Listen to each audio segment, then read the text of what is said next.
all for coming here today. My name is Peter Komistek. At first, I would like to introduce money. Money in few steps, medium of exchange, unit of account, store of value. But my topic is about Bitcoin. The Bitcoin is a cryptocurrency. Is easy to keep anonymous and impossible to replace if it's stolen or lost. Because it's always about mathematics and digital cryptography, and Bitcoin is currency, downloadable money. What exactly Bitcoin is peer-to-peer payment system introduced by developer Satoshi Nakamoto. It's quite strange because Satoshi Nakamoto is maybe person or team. Digital currency is also a system is also called Bitcoin. Alternative name for Bitcoin is virtual currency, electronic money, or cryptocurrency. How Bitcoin is different from other currency? It's virtual currency with zero in-street value and no legal backing. Absence of any central authority. For example, for you is ECB, European Central Bank, but for Bitcoin is no central authority.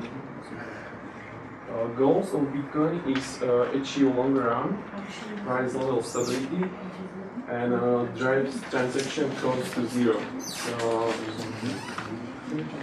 The price of Bitcoin in United States dollars, how you can see, around June 2013 was priced somewhere here, around $100. But in December was priced around $1,200 United States dollars. But now it's about price in this moment is $480. Exchange Antigos. It was the first official exchange for Bitcoin. It's so many attacks because hackers love Bitcoins because it's a very dangerous currency. And he attacks 850,000 Bitcoins. It was about $520 million. Price for 850,000 Bitcoin. How can I buy Bitcoin? It's electronically for a nominal fee using. It's about wallet software, personal computer unit, mobile device, and a web application. The wallet is for free. We need encrypt computer files. Bitcoins are stored, and pseudonyms and publicly observable. The type of wallet is online, local, or paper wallet. Online wallet services is for domain blockchain info, and Coinbase they use official application for online wallet services, and a local or offline wallet application that can be downloaded from web. And paper wallet is more safer because we can take to hand, and no record private key and impossible to hack. The private key and public key is around 554 characters, start with 143, and private key is 321 characters starting with 5. This type of key. Here on the map we can see how it's popular Bitcoin.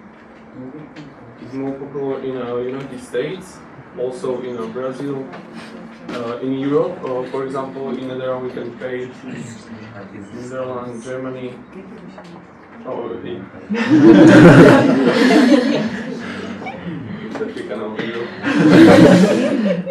It's not so popular in Russia.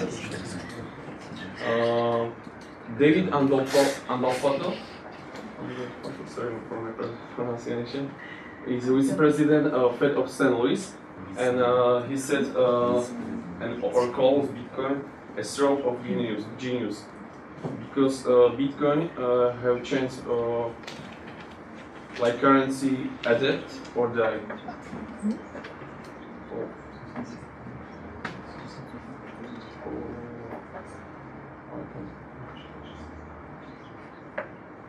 There is a screen button. There is a screen button on the pointer. Oh, okay.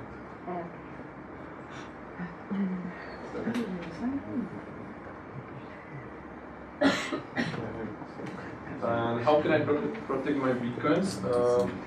We can use strong password, two factors for authentication for online services, public key and private key. Usually encrypt your wallet files. It's very useful and very. And what can I do with my Bitcoin? Is medium of exchange in a store with this paper, Bitcoin accepted here. And if I want sending or receiving Bitcoin, we need a QR code here. And we can use mobile phone, smartphone, and we can day trade with Bitcoin. We can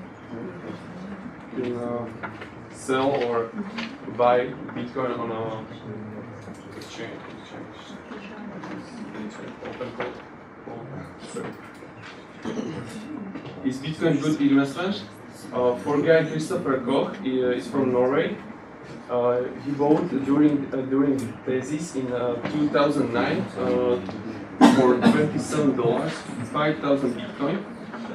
But he forgot after when he graduated the school. He forgot on Bitcoin. But media, when was information about price of Bitcoin, he checked the balance, and maybe he looks like the guy on picture, because on the account was about $1.30 million, and he sold one Bitcoin sold, and he leave it for about 4,000 Bitcoin to leave it for next to the future.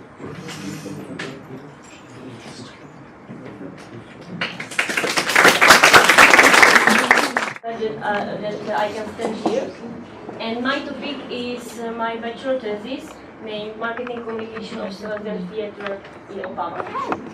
So, why I choose this topic?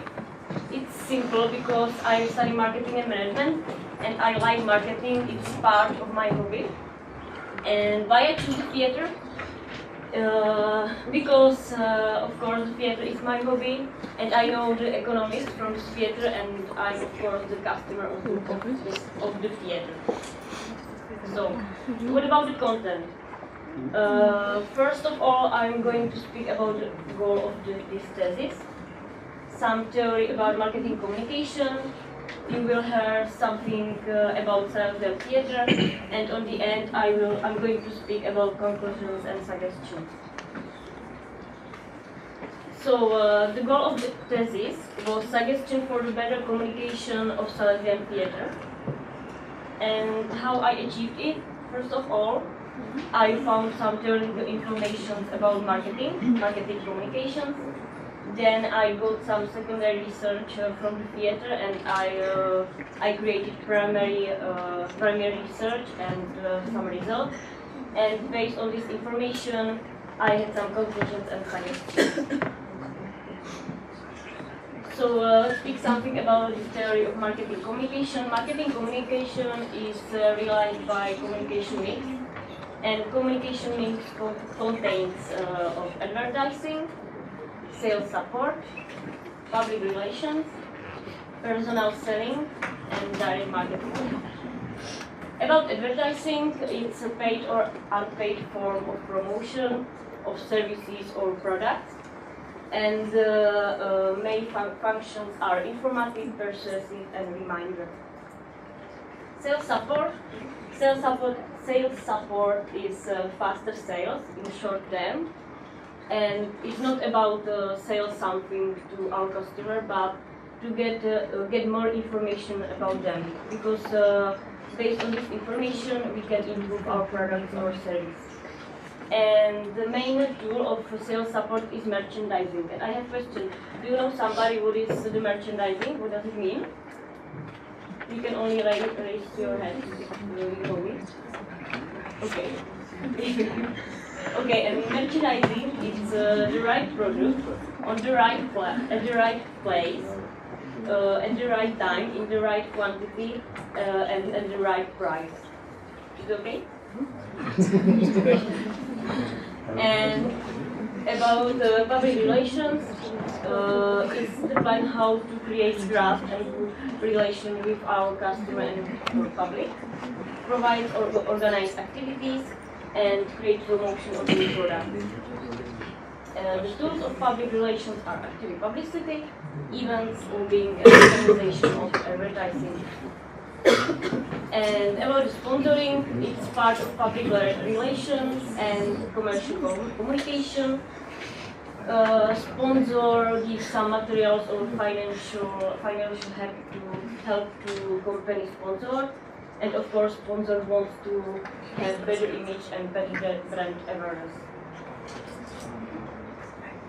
About the personal selling, it's effective form of communication, and the main goal is improve the product and get information. And the disadvantage is that we have the bad control of our sellers. And about direct marketing, it seeks to target individual customers, and the companies send to them to their address or by email or telemarketing or personally some catalogs or flyers of our products. And the direct marketing has a database of customers, and in the database are some information about what the customers want, what they need, and what they like. Yes, and this is the Sales and Theatre in Opava. Have you ever been in Opava? Yes. Great. No. Okay, this is the Sales and Theatre in Opava, and in the city center of this city. And some points of this Sales and Theatre. Foundation stone was like 1st of October 1804, and after 1 year they played first performance. And this theatre played drama, opera, operetta, and ballet. And let's talk about competitors of Salesian University. No, Salesian University, Salesian Theatre.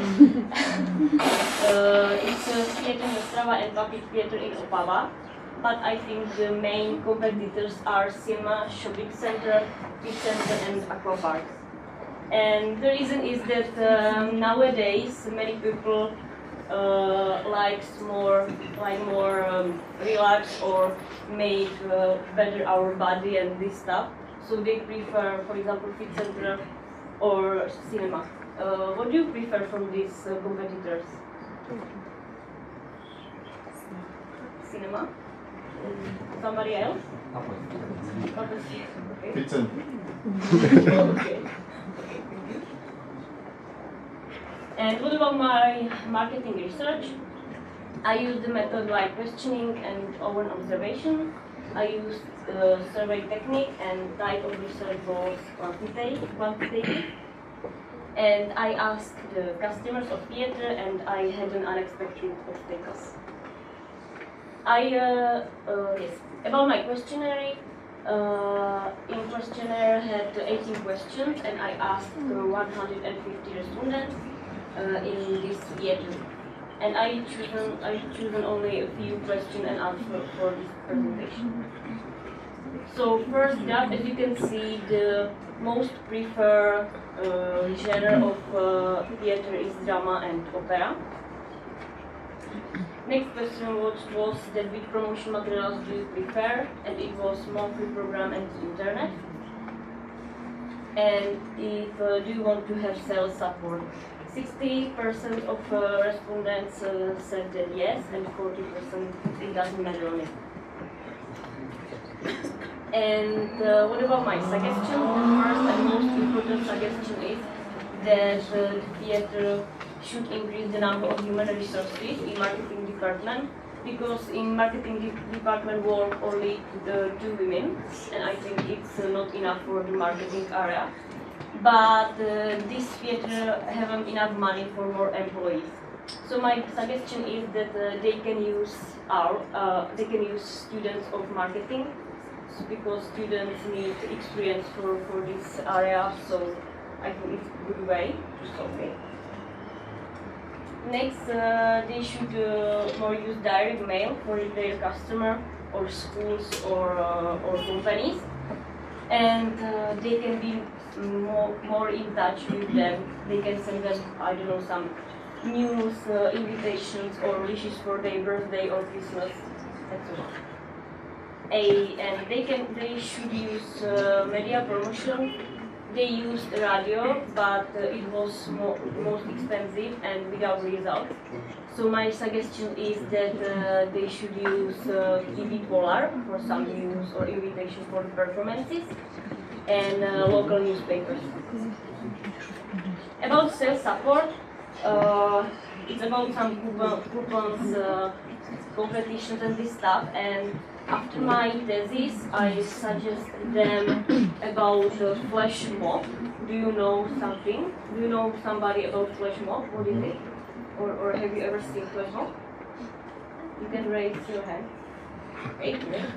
Okay, so I have a video about the theater and their flash mob. You can try it. Okay, so not. And it was in Tesco, and the actors of this theater was singing opera during the shopping. Okay. And the last, my suggestion, do analysis, because the theater didn't it, and it's the most important step for good marketing. So goal was suggestion for better marketing communication, and this goal was achieved.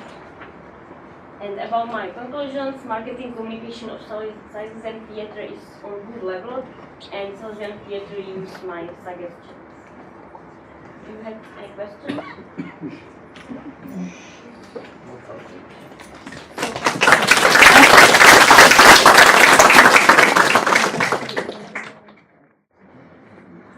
Alright, so hello everybody, my name is Martin. I'm from Slovakia, but I study in Czech Republic on School of Business Administration in Karviná. And today I'm going to talk about the analysis of marketing mix of binary Rzeszow, which is also my bachelor's thesis that I handed over last week. So, the goal of this presentation is not to present you the marketing plan of this company, but more to give you an insight of the specifics of the wine marketing and how they are implemented in real life. So, what I'm going to talk about today, first I will give you some brief introduction to the marketing mix theory, then I will introduce you some specifics of wine marketing. I will briefly present the theory of the research methods that I used for the purposes of my bachelor's thesis. I will present you the profile of the company that I was working in, then the marketing mix itself, SWOT analysis of the marketing mix, and some conclusions and suggestions. When we talk about marketing mix theory, there are tons of different marketing mix theories, such as 4P, then there is 5P, which adds the element of people, 8P, which adds an element of people, programming and partnerships, or 4C, which is more customer oriented. But for the purposes of my bachelor's thesis, I chose the simplest one, which is 4P. This 4P concept consists of 4 parts. First is product, then price, product placement or distribution, and the last but not least is promotion. So now about each of these. Product is, there are two definitions of the product in the marketing theory. First is it's the object, service or idea that is put on market for purpose of sale and profit, or anything with the purpose of sale and satisfaction of the customer needs. About the product layers, each product consists from 3 layers. I'm going to present these layers on the wine. So for the core product is the product itself. So when we are talking about wine marketing, the core product is wine, without any other specifications. Formal product are the added value to the product. So for example, in case of wine, it's its quality, color, label, brand, etc., etc. And enhanced product, that's some other services that the company provides to their customers, such as service, possibility to return the goods if they are not in the desired quality, etc. When we talk about the product mix dimensions, there are 4 of them. First is width of the product mix, which means that how many product lines each of the company has. Then length of the product mix, so how many products are there in total. Depth of the product mix, that means how many products are in each of the product lines. And the last is product mix consistency, that means how closely are the products connected, if the sales of one depends on another, or if they are competition to themselves. This is how the product evolves. First we start with in development area. This is the part where there are only costs and the product doesn't generate any income. Then it's implemented on the market, so there are really low incomes and high costs on the marketing communication. Then it starts growing. There are still high costs on marketing communication, but the profit is increasing. Then it reaches its maturity, so the income is on the stable level, and the costs of the marketing communications are getting lower. And there it's on the decline, where the value of the goods on the market are slowly decreasing, and eventually they disappear. For the price, it's the numerical expression of the product value. It's part of the image of the company or product, because the price of their product also define how the company is perceived in the external environment, and it's the only part of the marketing mix that generates profit. All the other parts are just costs.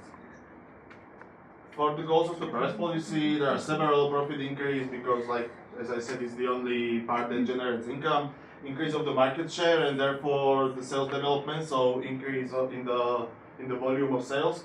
Investment rentability, so if company invests some money to the development of the product, they expect to get them back. Products quality, not always, but still it's also quite, it shows the quality of the product that is sold, and survival, because without money no company can survive, obviously. For the pricing methods, there are several. First is pricing based on demand, so I will increase the price if the product is on the high demand or low demand, and stuff like this. Pricing based on cost, so the company cuts all the costs required for the development of the product, adds some business margin that they want to get from it, and that's the price. Pricing based on competition, which is, for my opinion, the worst one, because if the company is basing their prices on the competition and on the prices of competition, they cannot survive. And pricing based on the value perception, that's the thing that is mostly used in wine, because wine is not about the product itself, but mostly about the added value, but I will talk about it later on. Next thing is the placement. So the purpose of the placement is to deliver the product to the customer in the right time, in the right amount, into the right place. Simple as that. Nothing more to that. There are 2 distribution methods, direct or indirect. So the direct method is the direct distribution from the product to the customer. So there is no intermediate, it just goes straight from the producer to the final consumer. The other one, the indirect, there is a usage of intermediate. There are many ways how the indirect distribution can work in the real life.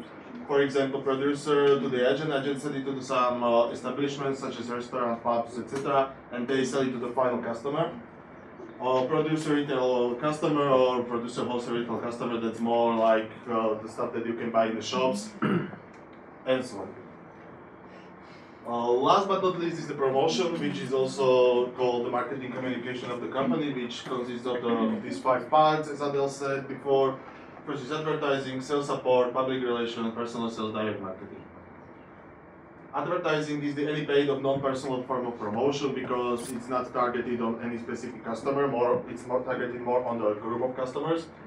Usually it's in form of TV advertisements, posters, billboards, and so on. There are many other ways. Sales support is the set of motivation tools with short-term but immediate effect. It's, for example, costs in the discounts in the shops, consumer competitions, sampling, giving them some merchandise and stuff like this. When we talk about the public relations, there's the development of good relations with the external environment, with the general public. Usually the companies use tools such as press release, common events, sponsoring, charity work, CSR activities, and so on. Personal sales is the usage of the sales force for the purposes of selling of the actual product. It's the most effective tool of the marketing communication, because the company comes into the direct contact with its final customer. And this part supports all the other tools of the marketing communication, because your sales force is also a part of the advertising for your company. It's by sampling there, doing the sales support for your company and so on. Direct marketing is direct approach to the potential and existing customers. On the contrary of advertising, this is more personal and it's tailored for the occasion, for the right customer, and it's usually about one-on-one communication. Yeah, it's usually doing by forms of, for example, direct mailing, call centers, or on the other hand, usually account management, where account management is dealing of negotiating the deals with his customers. That is for the theory. Now I would like to show you the specifics of wine marketing. So first we need to put us into the context. So wine is a very specific product. It ranges from boxed wine from Tesco for €1 to bottle of champagne Armand de Brignac, which costs in wholesale €500. Also, so the wine as a product is really, it's not really consistent. You cannot get the same quality anywhere. Also, wine marketing doesn't consist only from these four parts, like product, price, placement, and promotion. There are many other things that we have to consider when we are talking about marketing of wine. Also, the companies that are dealing with wine, even if they are wine producers or just wine sellers, they doesn't use the market approach to the marketing, but more about the experiential marketing approach. I already was talking about it before. It's focusing on providing the customer with the added value. Wine is not only about the wine itself, about the alcohol in it, but it's more about providing the customer the experience or the opportunity to experience the wine, to get to the opportunity for some social networking, and so on. Yeah. So that's about the context of the wine. When we talk about the specifics of the product in wine marketing, it's focused more on the formal product, as I mentioned before, so about the added value to the wine. What is really important to know that resources for winemaking are not infinite.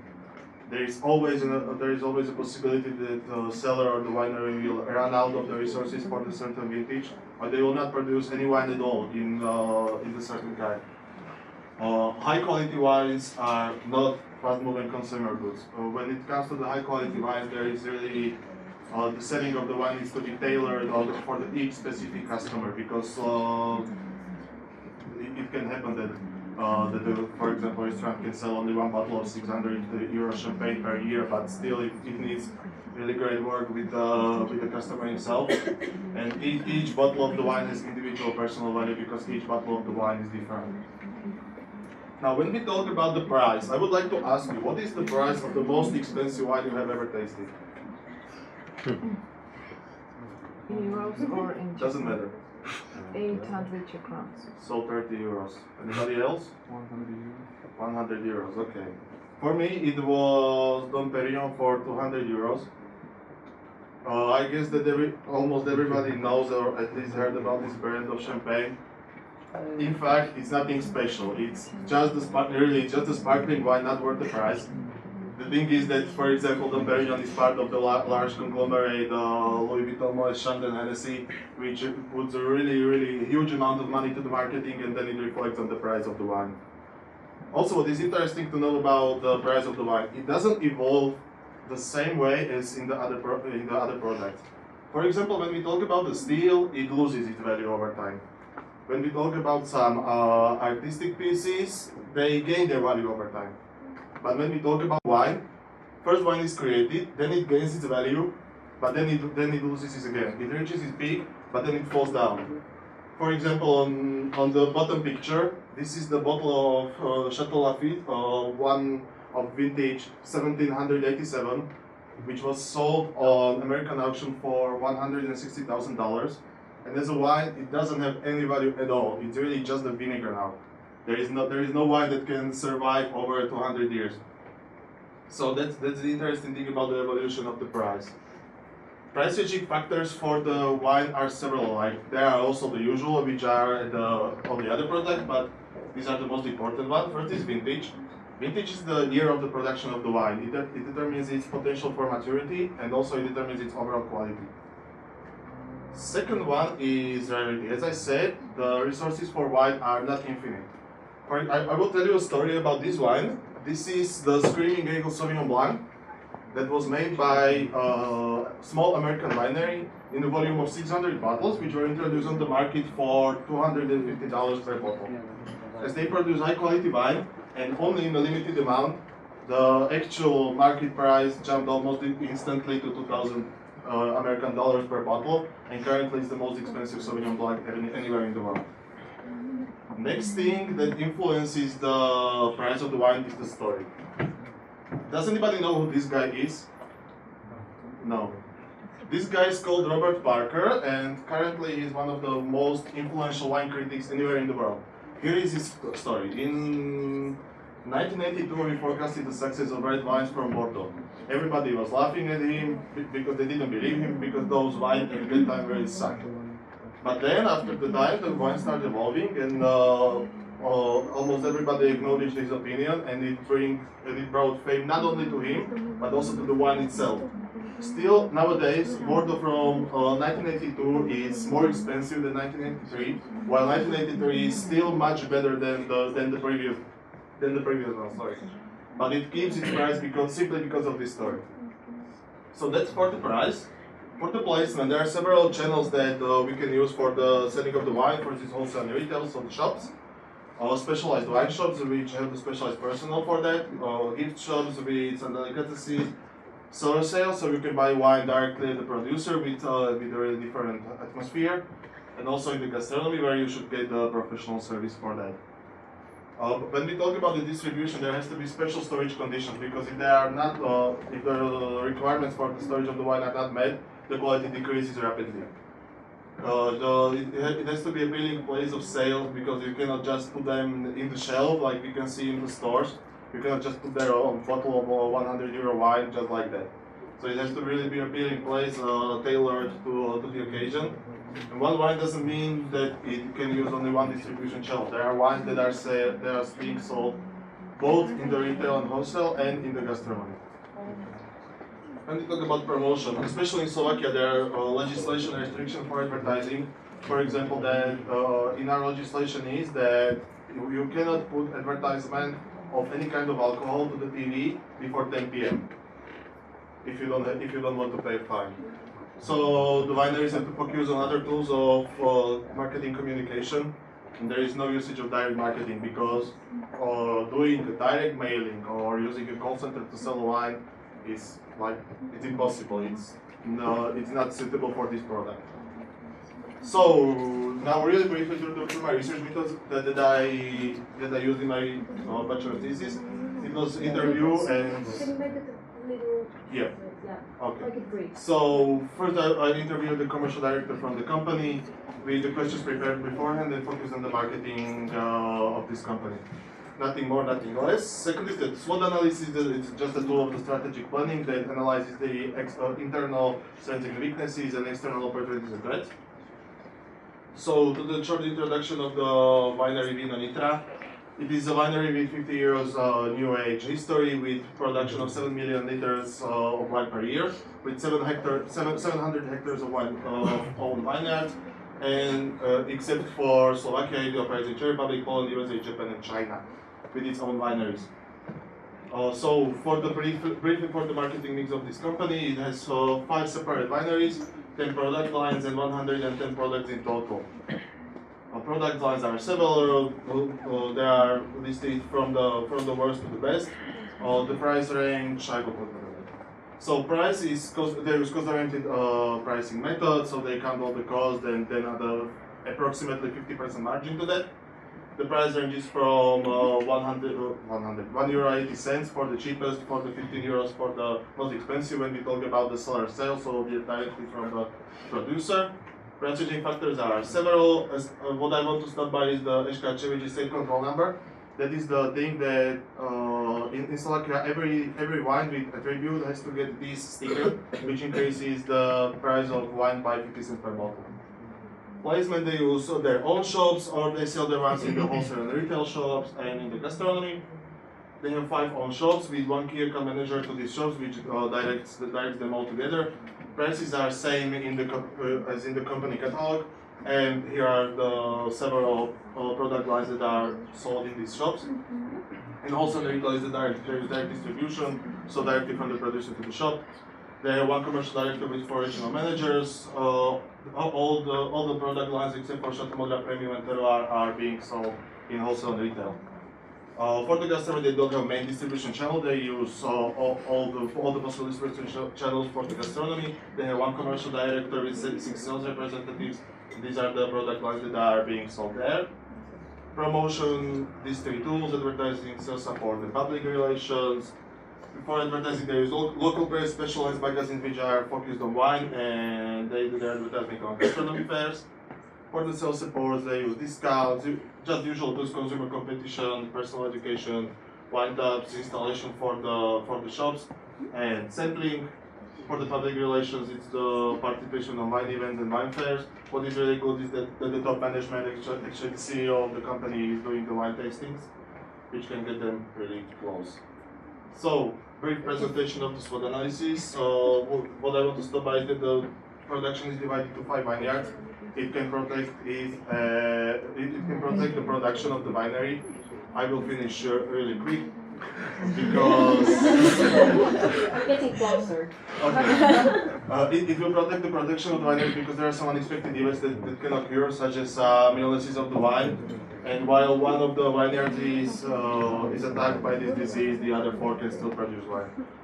Sorry that I made my presentation a little bit longer. That's gonna be probably all from my side because I don't want to somehow distract others and take their time from the presentation because it's quite a lot. Next time when you come, we'll reserve more time for you to make a lecture.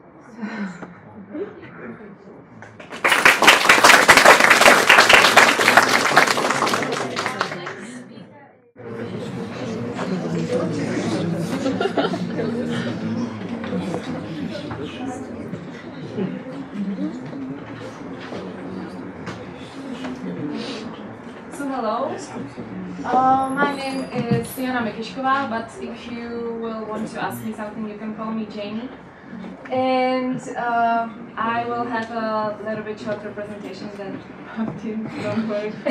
And I picked topic work with comfort zone.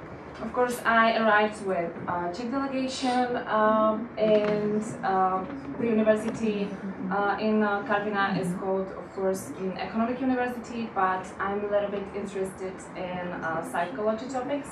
So I picked this one. And I will need your help, or maybe I will ask you some questions, so please, I will be really grateful if you will answer me. And the first question is, imagine the company which is producing something now in 21st century, and what kind of employees will they need? Like, for example, they should be flexible. What else? Yes. No English. Good level of English? Yeah, speaking English. Thank you.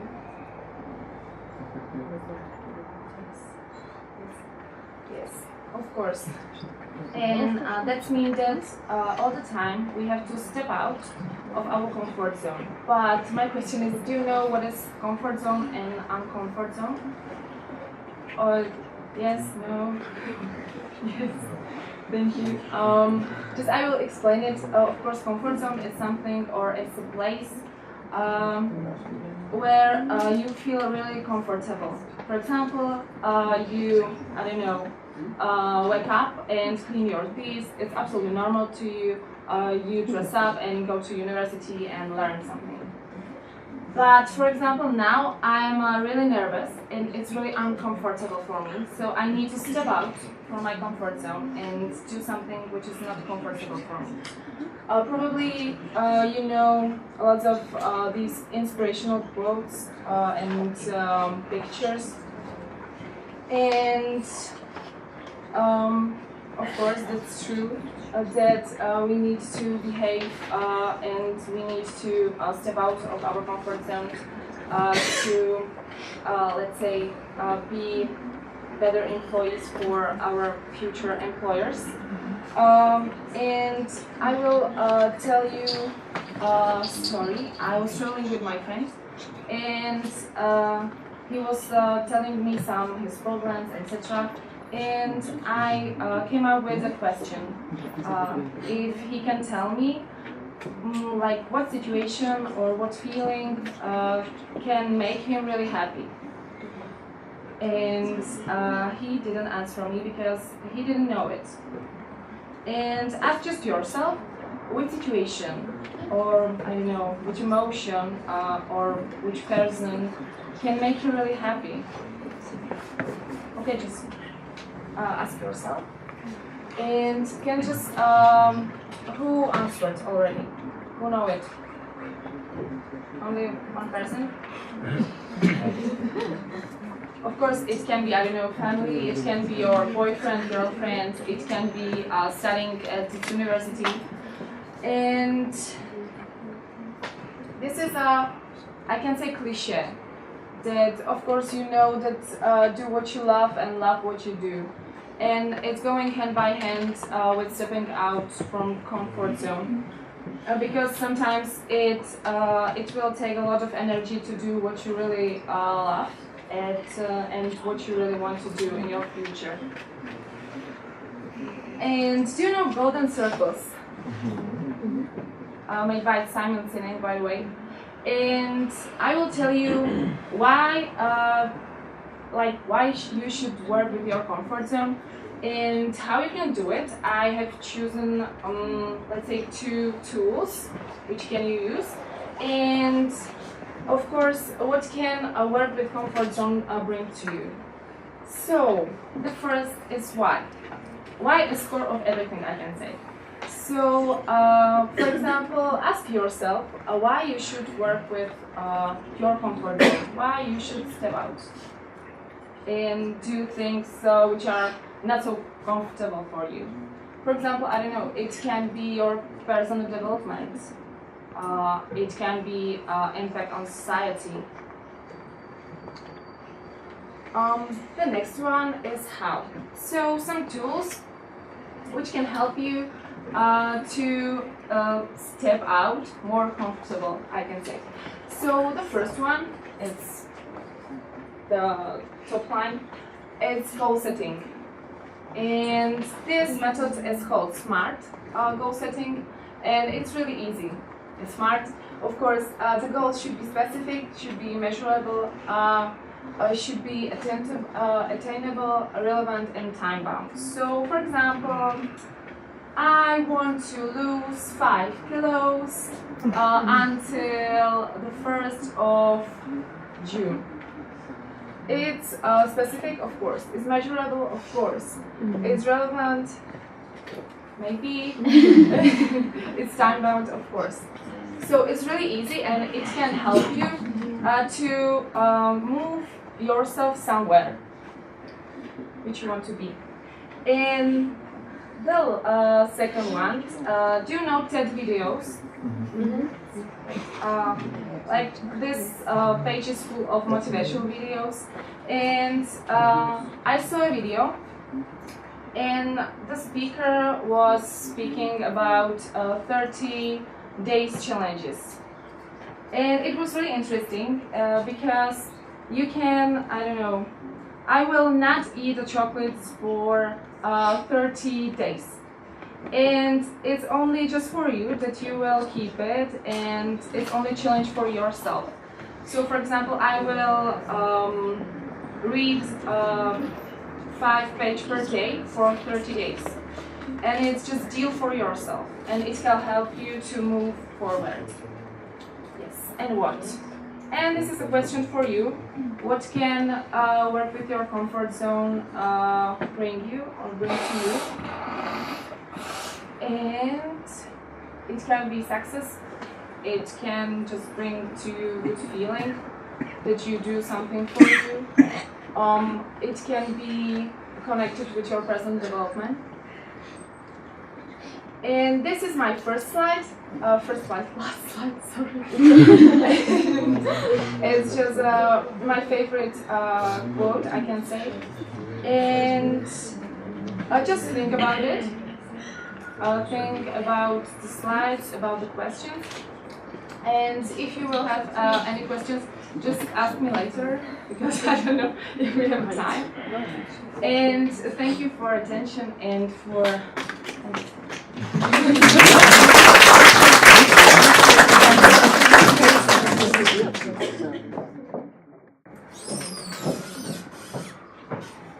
So hello everybody, my name is Jana Šimakova. You can call me Šimakova if you want as well.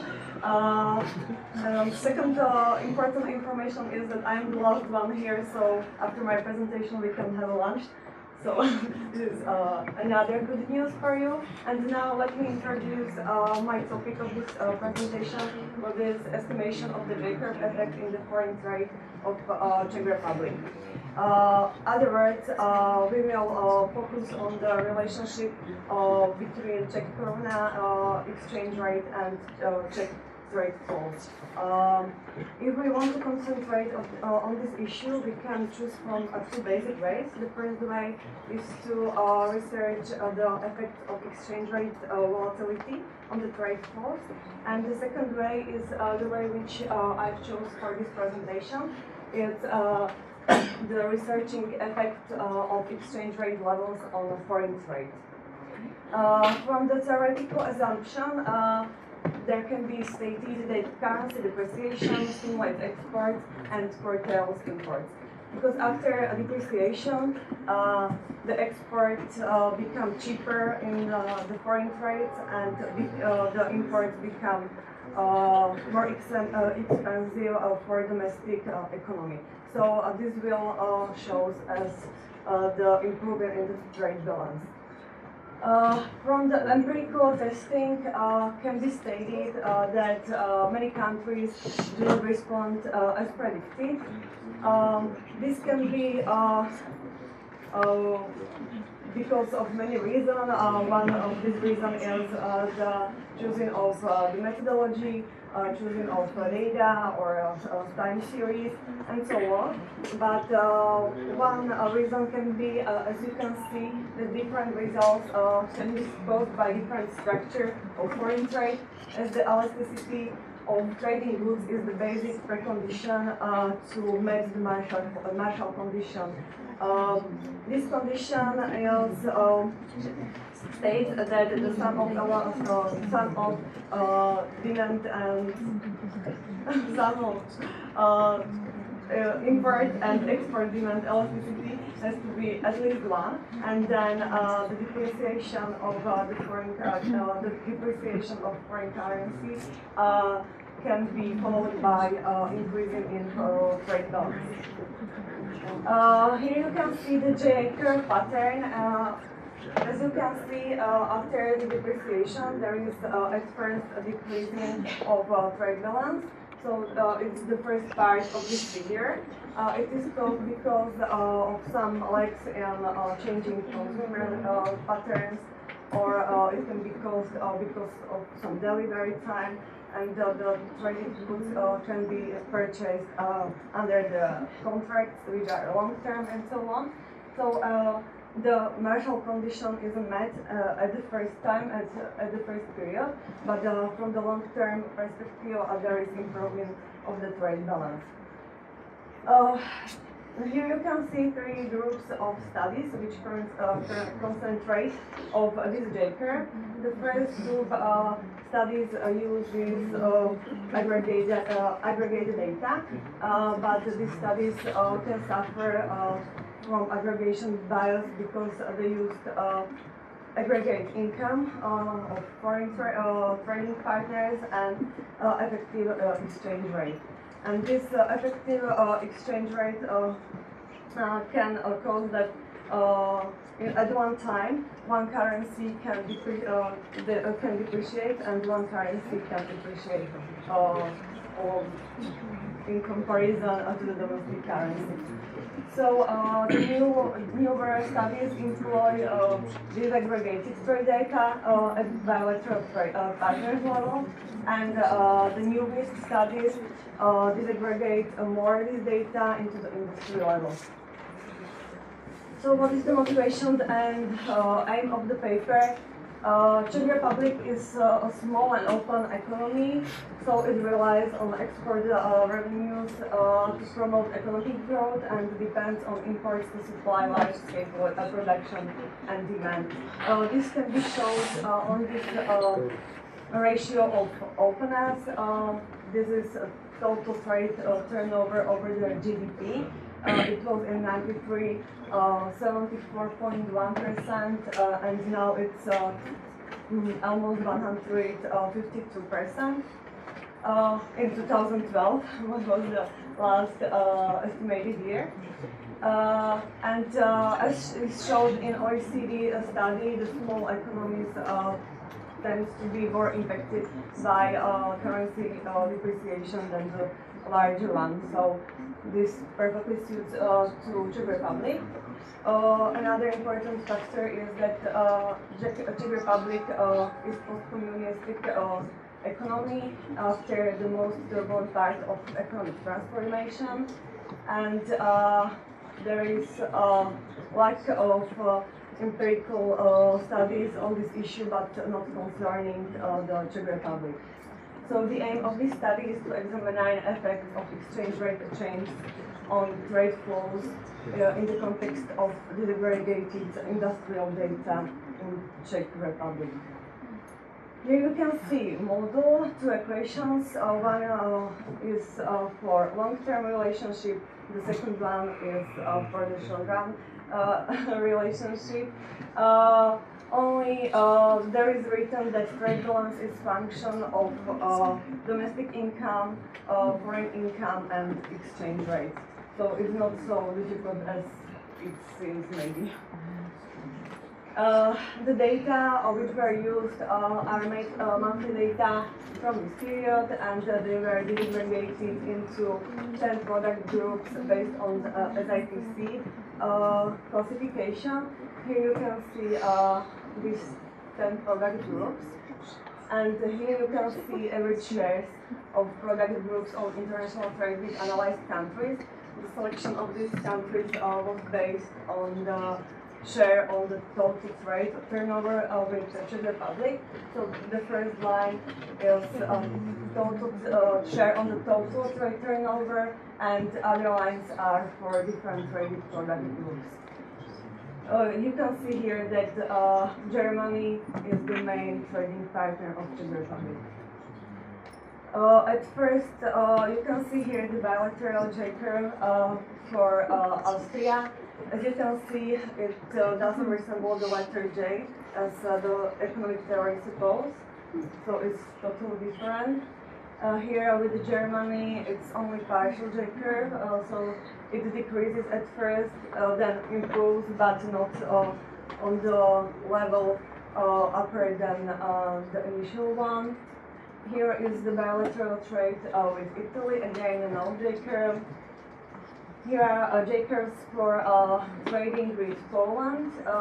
We estimated this in two different currencies because some industries use natural hedging, so they trade in euro currency. They don't use the Polish zloty. And you can see here that the results are totally different. So if you use Polish zloty, it's